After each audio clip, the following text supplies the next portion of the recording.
जय भीम। मैं चेंबूर से नारायण यादव बोल रहा हूँ। ये हमारे विचार है। आजकल अपने भारत में जो भी चल रहा है उसके बारे में कोई ना कोई बोलता है।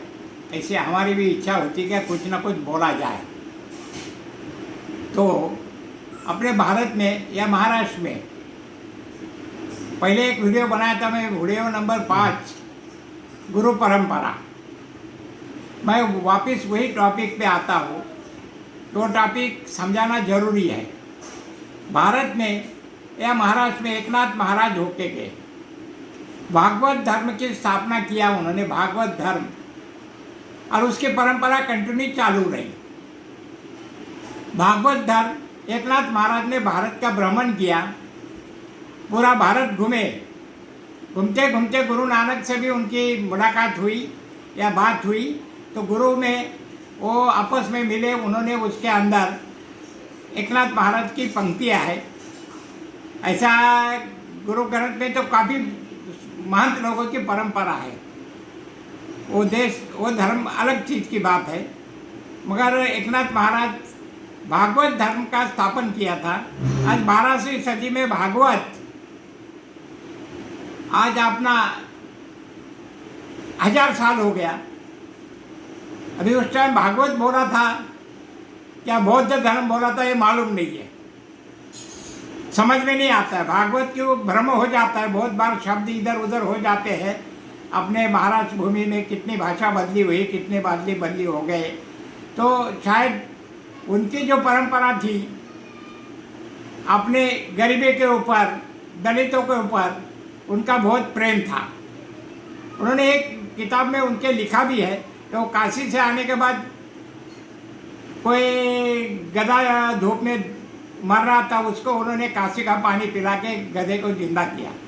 तो हम तो गधा नहीं बोलते हैं, वो कोई अछूत आदमी होगा जिसको प्यास लगी होगी, मगर आपने आके लिखने वाले ने उसको गधा बोल दिया।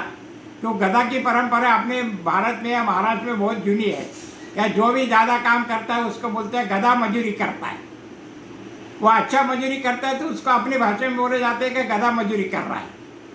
वो क्या काम कर रहा है उसकी बात नहीं होती। शायद मेरी जानकारी के मुताबिक गधे नहीं होते तो इतने बड़े मंदिर, बड़े बड़े किले, बड़े बड़े ब्रिज गधा नहीं पत्थर धोके लाया है। आदमी के इतनी बड़े पत्थर उठाने की ताकत नहीं, गधे में तो वो ताकत थी। तो वो भूलना नहीं चाहिए। क्या गधा की परंपरा काफ़ी जूनी है। हर काम में गधे की जरूरत लगती है, मगर उसको गाली में गिनती कर दिया है। तो बोलने का मतलब ये है कि भागवत धर्म में क्या था कि हमारे को थोड़ा थोड़ा अंदाज लगता है। मैं भागवत गीता पढ़ा है, थोड़ा संजोग भाव लगता है।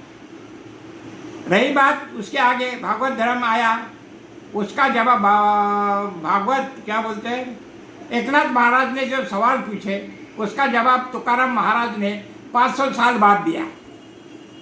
उसका प्रश्न का जवाब तुकाराम महाराज ने 500 साल बाद दिया। यह हकीकत है। तुकाराम महाराज ने विश्लेषण करके दिया क्या करना चाहिए।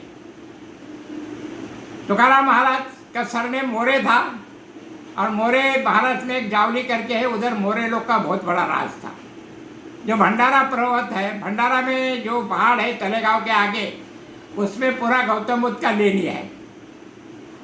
तुकाराम महाराज घूमते घूमते गए होंगे, उनको भी मालूम पड़ा होगा ये क्या है।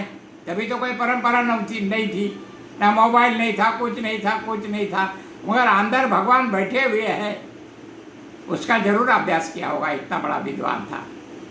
लोगों ने ना मानो। और एक मेरा तर्क है, जहाँ शिवाजी महाराज का जन्म हुआ, जिस जगह में संभाजी महाराज का जन्म हुआ, वो जगह से चारों बाजू में गौतम बुद्ध की लेनी है। लेनी कभी की है, हजारों साल पहले की है।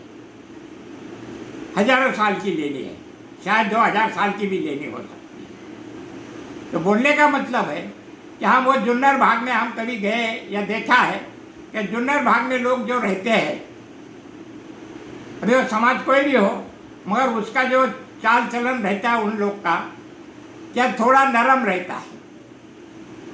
गले में तुलसी माला कम से कम 70-80% लोगों के गले में होती है। दारू नहीं पीना, सच बोलना, भगवान का गुण गाना, भजन बोलना। 20-20, 40-40 लोगों की टोली रहती है और वो टोली में भजन बोलते हैं। तुकाराम महाराज का भजन बोलते हैं, सप्ताह बोलते हैं। उधर हर गांव में सप्ताह होता है। सप्ताह का मतलब 100, 200, 500 आदमी एक जगह आके अच्छी बातें करना।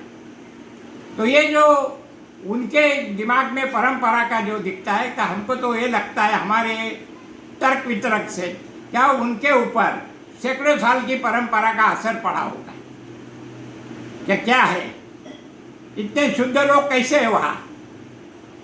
वहाँ लोग कभी अतिरिक्त बात नहीं करते। वहाँ के लोग, वहाँ जो 5-50 गाँव है आजू बाजू में, हमारे उनकी बहुत बार मुलाकात होती है। इनके बोलने में भी आवाज़ मधुर होता है, वागने में भी मधुर होता है। और 70-80% लोग गले में माला डालते हैं, दारू पीते नहीं, कुछ नहीं। पीने वाले की बात नहीं, पीना तो अलग चीज़ है, वो तो आदमी सेहत के लिए पीता है, उससे कोई विरोध नहीं है।